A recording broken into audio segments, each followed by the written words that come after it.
Bonjour, bienvenue à tous, bienvenue dans l'Effet Patrimoine. Je suis ravi de vous retrouver pour une nouvelle émission qui va se concentrer sur les SCPI, et peut-être à l'aube d'un nouveau cycle immobilier. En tout cas, depuis 2 ans, cet immobilier, notamment de bureau, a complètement changé de visage. Inflation, taux plus élevé, volume en baisse. Alors, où en est-on? Comment lire ce marché plus exigeant? Où placer ses convictions aujourd'hui? Comment un acteur comme Perial AM transforme cette stratégie en solution concrète pour les épargnants? On en parle dans un instant avec les experts de Perial AM, l'Effet Patrimoine. C'est parti. Est-on engagé dans un nouveau cycle immobilier? C'est la question qu'on va poser à nos experts.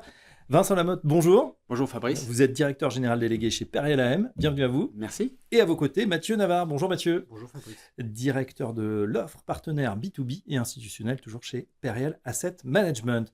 On a besoin, messieurs, de votre lecture du marché après une année 2026, il faut le dire, assez exigeante pour l'immobilier. Alors, avec le recul, Vincent, on démarre avec vous. Quel bilan tirez-vous de cette année ? Oui, tout à fait. On a plutôt une année 2025 de normalisation. On a eu des corrections fortes en 2023 qui se sont légèrement améliorées en 2024. Et finalement, en 2025, on note une stabilisation des valeurs d'immeubles, globalement en Europe.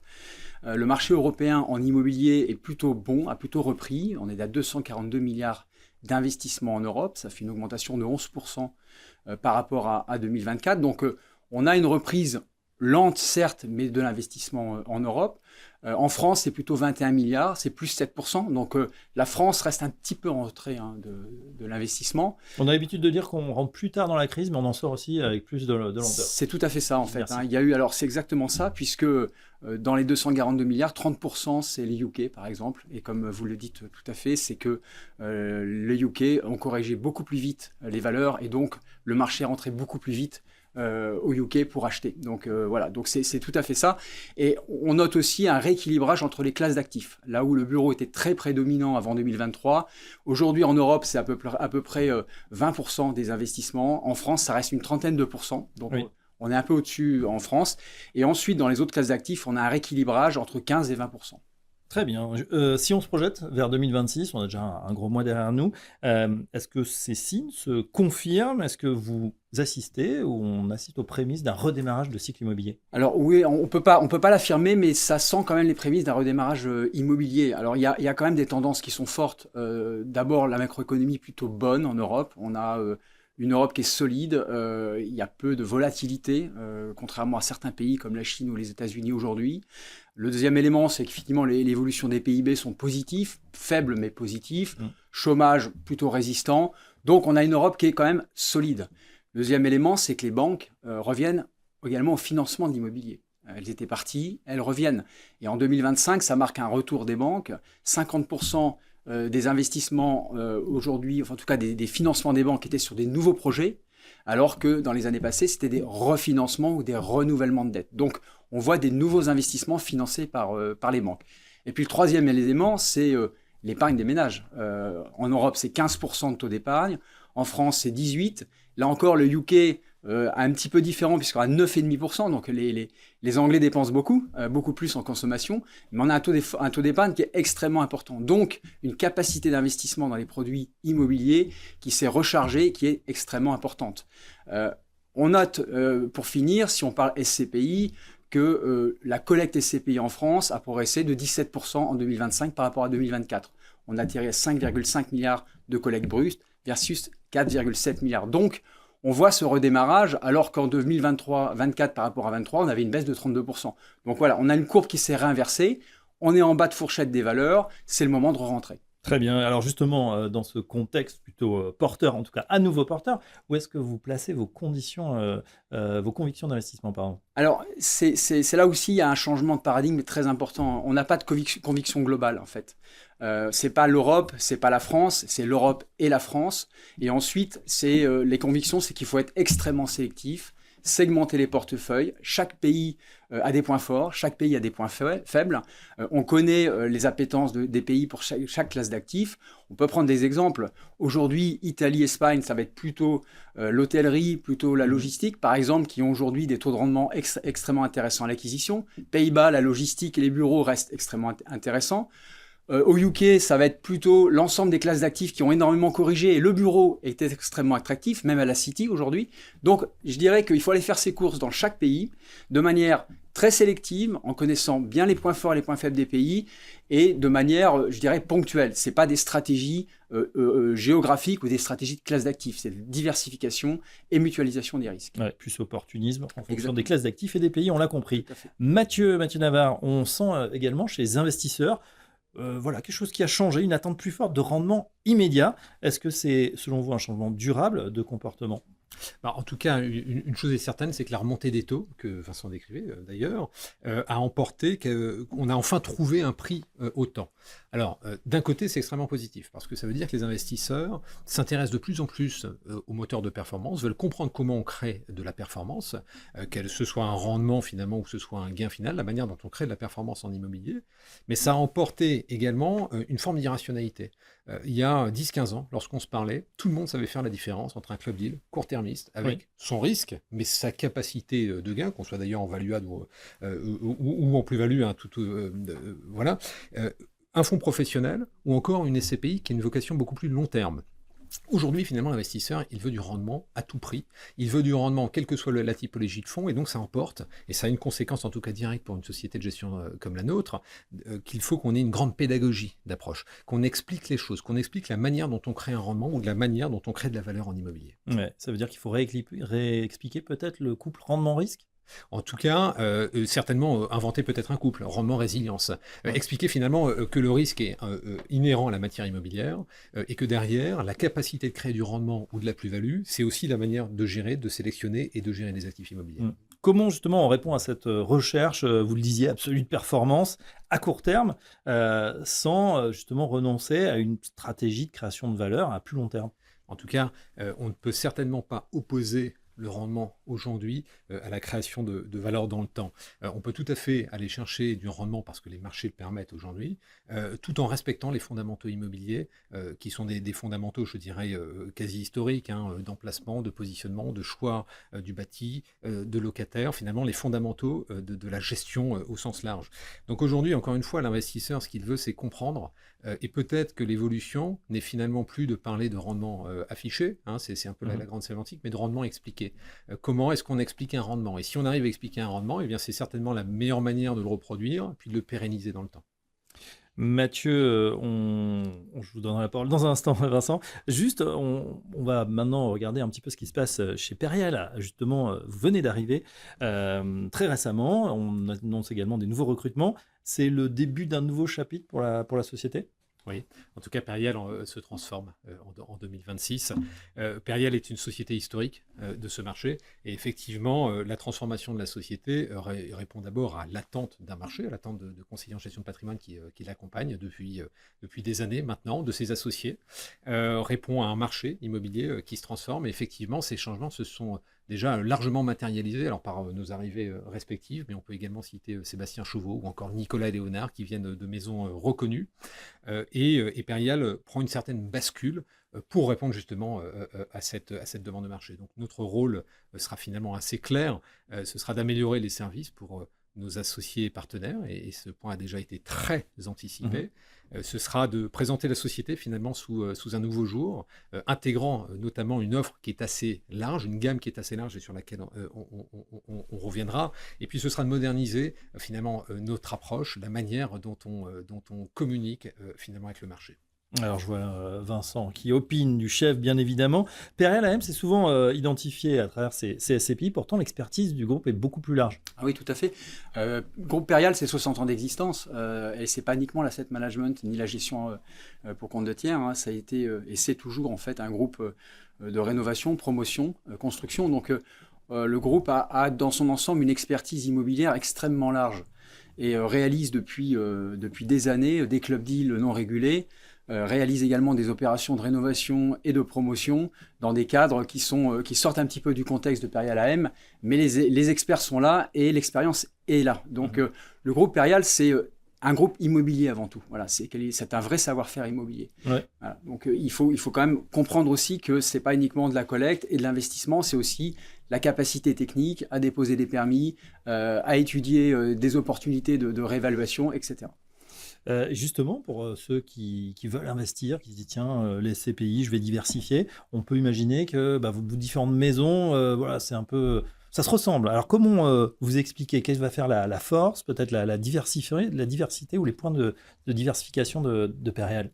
C'est certainement le savoir-faire immobilier qui se traduit par une diversité d'offres qui va, et on le disait, du club deal en passant par le fonds professionnel, l'immobilier en unité de compte et donc détenu en contrat d'assurance vie, ou encore la SCPI qui est un savoir-faire historique. Et ce que ça traduit finalement, c'est l'inverse finalement du monoproduit. Lorsqu'on est monoproduit et qu'on propose un produit, on fait en sorte d'adapter son produit à tous les objectifs patrimoniaux. Mais est-ce qu'on peut imaginer absolument que tous les objectifs patrimoniaux trouvent réponse dans un unique produit? Certainement pas. Mais de la même manière que les investisseurs ont des attentes, certains attendent du rendement, d'autres souhaitent positionner des fonds et capitaliser, avec des objectifs patrimoniaux qui sont intrinsèques à chacun, pour certains préparer leur retraite, pour d'autres préparer les études des enfants, pour certains simplement épargner.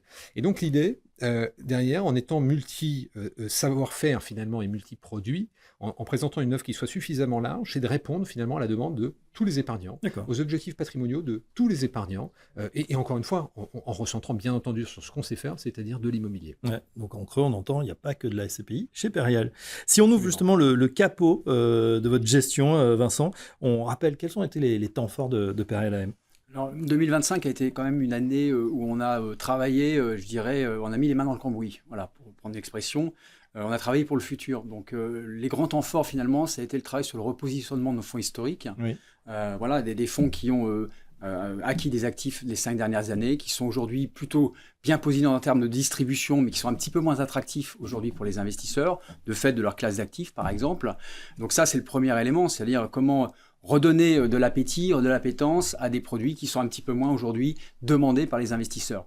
Et puis ensuite, on a lancé des nouveaux produits au cours de l'année 2025. On a une SCPI qui s'appelle Perial Opportunité Territoire, on en reviendra tout à l'heure, qu'on a lancée, qui est dédiée à l'accompagnement des acteurs locaux dans leurs problématiques immobilières en région, et le soutien régional, le dynamisme territorial. Et puis, on a également lancé un fonds professionnel, on vient d'en parler, qui traduit finalement l'expérience et le savoir-faire du groupe Perial dans la reconversion et la transformation d'immeubles, qui s'appelle Perial Next Value 1, qui est un fonds professionnel de capital investissement. Donc ça, voilà, on a travaillé les mains dans le cambouis, on a lancé également des nouveaux produits pour des nouvelles clientèles. Alors, côté immobilier, justement, est-ce qu'on a un exemple d'opération concrète? Oui, alors effectivement, on a arbitré pour 130 millions d'euros à peu près sur l'année 2025. On a dégagé les plus-values dites qui sont distribuées à nos associés dans le cas des SCPI. Pour prendre un exemple, on a vendu un actif comme en rue Auguste Félix, qui est un actif de 12 millions d'euros sur lequel on a réalisé une plus-value de 11 millions de fait d'un actif qui a une cinquantaine d'années. Donc voilà, belle plus-value distribuée à nos associés. On a vendu un actif, par exemple, à Nantes, un actif de bureau qui s'appelle le Visio. On a réalisé une plus-value de 4 millions d'euros. Donc on a arbitré. Puis à côté, on a acheté aussi pour une cinquantaine de millions d'euros. Alors qu'on a acheté évidemment des actifs alternatifs. On est un petit peu moins positionné sur le bureau aujourd'hui. On va être plus sur du commerce, sur de l'activité, voire de l'hôtellerie. Donc typiquement, on a acheté en Espagne de l'activité pour Perial Opportunité Europe à Pamplune. Oui. Un actif on a acheté à peu près 7 millions d'euros. Acte en main, 7,6% de rendement. 10 ans ferme, sell and leaseback. Voilà, tout à fait dans la stratégie de Perial Opportunité Europe. On achète également en France, plutôt du commerce pour Perial Opportunité Territoire, commerce classique dans des grandes zones commerciales autour de 10%. Les CPI d'une manière générale et ce marché immobilier peut-être à l'aube d'un nouveau cycle. En tout cas, on a bien compris votre positionnement, messieurs, face à des investisseurs qui attendent toujours plus et qui veulent aussi de la diversification. Alors, comment on crée de la valeur? C'est ce qu'on va voir dans un instant dans la deuxième partie de l'effet patrimoine. L'effet patrimoine spécial Perial AM, on va s'intéresser à cette question, comment on crée de la valeur sur les actifs immobiliers en 2026. On est toujours en compagnie de Vincent Lamotte et Mathieu Navarre. Messieurs, on va faire un focus sur votre gamme. On l'a vu dans la première partie, une gamme assez large qui ne se cantonne pas au SCPI. Vincent, on démarre avec vous. Vous venez de lancer récemment, vous nous avez parlé d'un fonds professionnel de capital investissement. Alors, pourquoi et quels sont les premiers retours sur ce fonds? Alors le pourquoi, il est simple, hein, c'est le momentum de marché qui offre aujourd'hui des opportunités de transformation, de rénovation et de redéploiement d'actifs immobiliers. Donc la création de ce fonds de SEF-PCI qui est destiné à une clientèle professionnelle, hein, Oui. plus de 100 000. Donc c'est pas la clientèle retail qu'on a l'habitude d'avoir sur de la SCPI par exemple, mais il faut être capable d'investir 100 000 euros. C'est un fonds qui aujourd'hui capitalise sur le savoir-faire du groupe. Le savoir-faire du groupe, c'est d'être capable de constituer des clubs deals régulés ou non régulés sur des grands ensembles de rénovation. Là, l'idée, c'était de donner à l'investisseur, à partir de 100 000 euros, la possibilité d'entrer sur ce type de produit avec un fonds professionnel qui doit être limité à 20 à 30 millions d'euros d'equity et qui, aujourd'hui, a été lancé en mai 2025 et qui a à peu près collecté 10 millions d'euros à ce jour. Très bien, fonds qui est fermé, qui est bloqué, je veux dire. Voilà, tout à fait. Il y a une période de souscription qui dure 1 an, qui est prorogeable en fonction de l'equity qui est rentré. Et puis, cette période de souscription permet d'acheter des actifs immobiliers qui sont identifiés principalement dans Paris. On va viser du bureau, de l'hôtellerie et qu'on va améliorer pour transformer, redéployer et faire ce qu'on appelle du value add, donc dégager des plus-values à horizon 5 ans, puisque c'est un fonds qui a une durée limitée de 6 ans. Oui, quel a été justement l'accueil de ce fonds? Un très bon accueil au niveau des banques privées, puisqu'on est référencé auprès de deux grosses banques privées de la place qui commercialisent le produit, bien accueilli auprès de nos partenaires CGP également. Ça correspond à une demande de leur part, une demande de placement. Donc on a une très belle demande, d'autant plus qu'aujourd'hui on a la possibilité d'aller acheter des actifs très décotés pour les revendre avec des valeurs qui sont plutôt intéressantes. On parle aussi de quelque chose qui défraie la chronique en ce moment, le Club Deal. Là aussi, vous vous êtes ouvert au Club Deal. Qu'est-ce qui a motivé ce choix stratégique? Alors, l'ouverture au Club Deal, elle est historique. On fait déjà des Club Deals. On communique peu dessus, tout simplement. On a fait beaucoup de Club Deals en value add, en promotion, par exemple. Aujourd'hui, on a une réflexion d'élargir cette activité à des activités plutôt core plus, donc moins value add, mais plus long terme, on va dire, dans des secteurs d'activité ou des classes d'actifs qu'on a l'habitude d'aller travailler un petit peu moins, comme l'hôtellerie, le co-living senior, qui sont aujourd'hui des classes d'actifs qui sont extrêmement intéressantes à travailler et qui sont créateurs de valeur sur le long terme. On revient, messieurs, au SCPI. Périal 2, Périal Grand Paris connaissent des tensions sur la question épineuse. Qui s'en charge? Allez, je m'y colle. Alors, effectivement, on a des tensions sur la liquidité sur ces deux fonds. Ce sont deux fonds historiques qui ont acheté principalement dans les années entre 2019 et 2022, pour faire simple. D'abord, ce sont des fonds très qualitatifs. Je dis qualitatifs parce que Périal Grand Paris, c'est une taux de distribution de 4,80 sur 2025. Périal 2, c'est un taux de distribution de 4,65. Le TRI de Périal Grand Paris, c'est un TRI supérieur à 9% depuis l'origine. Donc on a aujourd'hui deux fonds qui sont aujourd'hui un petit peu plus compliqués à gérer en termes de liquidité. Plus compliqué à gérer en termes de liquidité parce que moins attractif aussi pour les investisseurs. La liquidité, elle se crée par la collecte. Si les investisseurs sont un petit peu moins intéressés pour entrer dans des fonds bureaux, il y a moins de collectes qui rentrent, donc moins de gens qui sortent. Donc le problème de liquidité s'est créé mécaniquement de cette manière-là. Alors le gestionnaire a une palette d'outils pour gérer la liquidité. Palette commerciale, la mise en place de fonds de remboursement. Ce qu'on a fait en 2025, je tiens à rappeler quand même qu'on a liquidé pas loin de 50 millions d'euros de parts en attente grâce aux fonds de remboursement qu'on a mis en place début 2025 chez Périal 2 pour 40 millions d'euros et chez Périal Grand Paris pour une dizaine de millions d'euros. Donc il y a une partie quand même des gens qui sont sortis. Maintenant, les fonds de remboursement sont alimentés par des immeubles. La vente d'immeubles, elle a été plus complexe en 2025. Et en tant que bon gestionnaire, il ne s'agit pas de vendre des immeubles avec des fortes décotes pour uniquement donner de la liquidité à ceux qui veulent sortir. Notre rôle, c'est gérer de manière équitable l'ensemble des associés. Donc, dans la palette d'outils de la liquidité, il y a d'autres outils et qui aujourd'hui qu'on peut activer et qu'on activera peut-être dans l'année 2026. Ah bon, allez, plus simple. Pour Mathieu, à l'inverse, certaines SCPI comme Perial Opportunité Europe suscitent toujours un fort intérêt. Qu'est-ce qui suscite ce fort engouement? Oui, Perial Opportunité Europe a effectivement clôturé une année à plus de 6% de taux de distribution, un TRI historique à plus de 7,30%, ce qui est significatif parce que c'est un fonds qui a plus de 25 ans d'existence. Oui. Donc être à plus de 7% sur 25 ans, c'est significatif. Et comment on peut l'expliquer? Qu'est-ce qui crée l'attrait des investisseurs? C'est certainement d'une part sa stratégie, d'autre part sa modernité finalement. Sa stratégie qui est France et Europe. On croit très sincèrement qu'on est parfaitement capable de créer de la valeur, du rendement, d'aller chercher des plus-values en France comme en Europe, d'une part.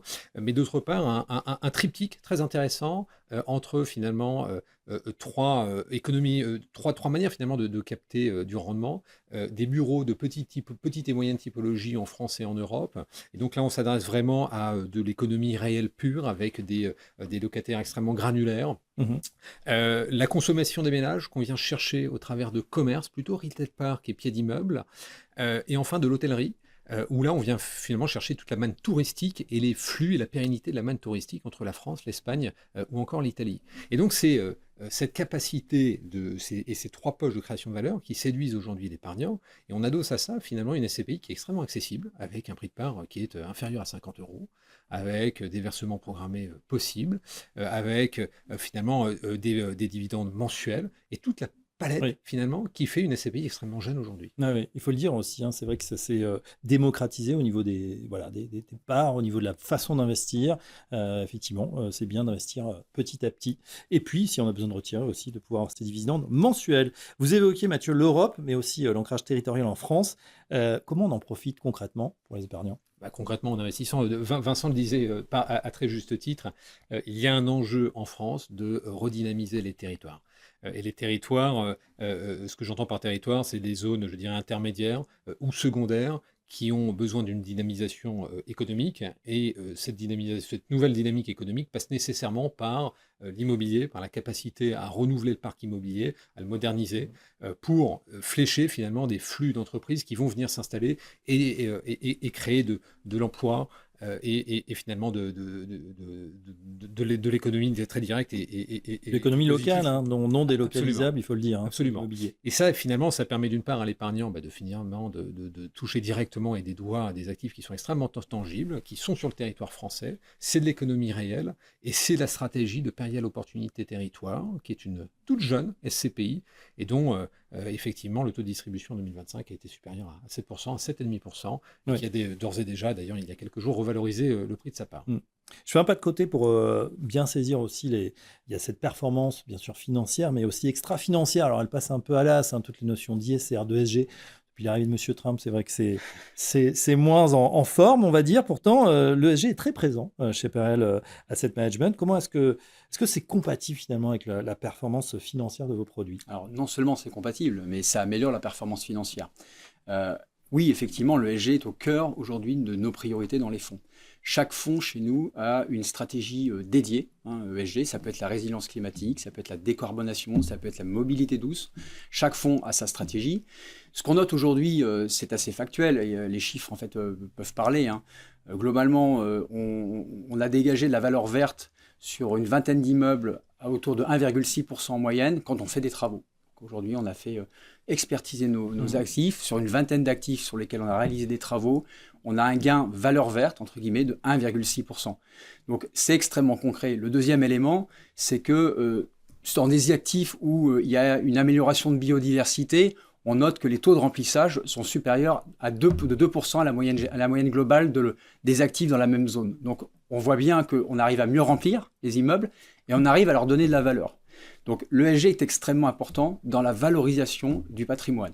Et puis, dernier élément, on se rend compte également que les SCPI qui sont ISR ont aujourd'hui un taux de distribution qui est beaucoup plus stable et moins volatile que les SCPI qui ne le sont pas. Donc il n'y a pas de débat finalement. Il faut travailler toute la partie ESG pour améliorer et la performance dividende et la performance valorisation des actifs immobiliers. C'est très clair. Une question pour le tout nouveau directeur de l'offre, partenaire B2B et institutionnel. ces partenaires, ils attendent de plus en plus, Mathieu, d'accompagnement. Certains ont l'impression d'avoir été peut-être délaissés durant les années un peu compliquées qu'on a connues. Comment vous allez les suivre dans la durée, une fois que l'investissement est réalisé? L'accompagnement dans la durée mènera naturellement à de la confiance, et la confiance passera par une totale transparence à la fois sur les actions que nous mènerons sur les fonds plus historiques et sur la capacité à garder une forme de dynamisme sur les fonds qui sont peut-être plus jeunes et plus présents. Un des grands points qui a évolué ces dernières années et qui touche d'ailleurs tous les corps de métier, c'est l'accès à l'information. Oui. Et donc nos partenaires conseillers en gestion de patrimoine ont des clients qui, lorsqu'ils investissent, ont eux aussi accès à beaucoup plus d'informations. Donc lorsqu'il y a 15 ans, de la même manière, leur métier était de donner une information à un client qu'il n'avait pas reçue, eh bien aujourd'hui, c'est d'expliquer cette information, c'est d'ouvrir le capot, c'est d'aller beaucoup plus loin dans l'explication des fonds. Et donc c'est ce à quoi on doit s'employer également. Je caricature, on recevait un papier une fois par an. Aujourd'hui, on voudrait partir du temps réel sur tous les actifs. Quels sont justement les outils, les services que vous mettez à disposition? Non seulement vous receviez 4 papiers et non pas qu'un, et aujourd'hui ce sont 8 formats digitaux qui informent davantage le client. Donc aujourd'hui, notre métier finalement est de rendre la vie facile aux conseillers en gestion de patrimoine. C'est plus de services, ça va être évidemment de l'humain, naturellement, plus de services avec des services clients qui sont réactifs d'une part, qui donnent la bonne information d'autre part. On peut se donner quelques chiffres et ce à quoi les équipes se sont employées ces derniers mois. Le service client chez Perial, c'est 90% d'appels captés. C'est des prises finalement de souscription en moins de 24 heures. Donc ce sont des choses extrêmement tangibles, ce sont des outils qui sont extrêmement modernes et qui sont à la main de la société de gestion et qu'on est capable de faire évoluer à mesure de la demande de nos partenaires et de la demande de nos investisseurs. Ce sont des simulateurs, ce sont des analyses de marché. Finalement, notre métier, c'est de rendre la vie facile à l'investisseur, de le satisfaire, de faire gagner du temps aux conseillers en gestion de patrimoine, et un investisseur satisfait, c'est un conseiller en gestion de patrimoine satisfait. C'est vrai, donc avec de l'info, on a dit technique, mais aussi humaine, hein, évidemment. On termine, il nous reste 1 minute, messieurs, par un point de conclusion. On va demander à Vincent les perspectives pour 2026 qui s'ouvrent. Vous nous avez dit un cycle qui est en train de redémarrer. Oui, tout à fait. Alors, en termes de perspective, nous, effectivement, Perial, on a une gamme de produits qui s'est élargie. On a une gamme de produits qui a été consolidée. Aujourd'hui, on va capter une clientèle qui est d'un côté retail, mais aussi professionnelle. Donc aujourd'hui, on a élargi notre panachage de clients. Et à partir de 2026, c'est de repartir à la collecte pour pouvoir saisir le marché, les opportunités de marché. Je rappelle quand même qu'aujourd'hui, les prix à l'acquisition sont quasiment au plus bas, hein, depuis 3-4 ans. On est au plus bas. Donc il faut capter la valeur dès maintenant grâce à la collecte. Et puis, en complément de ça, je crois qu'il faut être extrêmement sélectif sur les actifs à l'acquisition. Je crois que le mot d'ordre, c'est sélectivité, granularité. On n'est pas sur des stratégies globales. Je crois que c'est terminé le lancement de véhicules avec des grandes stratégies, monostratégies ou monogéographiques. Aujourd'hui, c'est diversification avant tout. Mathieu, un mot de conclusion. C'est le moment de parler à ceux qui hésitent peut-être encore à vous rejoindre. Je pense qu'on est, en tout cas chez Perial, extrêmement lucide sur l'attente du marché, sur l'attente de nos partenaires et l'attente de nos associés. Donc notre métier maintenant et notre rôle, il sera extrêmement clair. Ce sera de moderniser les services que l'on apporte à nos investisseurs et à nos conseillers, nos partenaires conseillers en gestion de patrimoine. Ce sera d'articuler notre offre, et ça a été l'objet de quasiment l'intégralité de l'échange, peut-être d'une manière un petit peu différente. Et en tout état de cause, ce sera d'apporter énormément de proximité et avec des actions très claires sur notre gestion. On ne fera pas du volume pour faire du volume. En tout cas, on ne le cherchera pas de cette manière, mais on se battra chaque jour pour préserver la valeur, pour préserver le rendement et finalement avoir des associés qui trouvent réponse à la raison pour laquelle ils ont investi. C'est très clair, un marché, donc on l'a compris, plus exigeant, mais aussi plus sélectif, potentiellement plus créateur de valeur aussi, une fois que les investisseurs sont bien accompagnés. C'est toute la mission de Perial pour cette année 2026. Merci à nos deux invités, Vincent Lamotte, merci, Mathieu Navarre, merci. Je vous donne rendez-vous très prochainement pour un nouveau numéro de l'Effet Patrimoine. À très bientôt.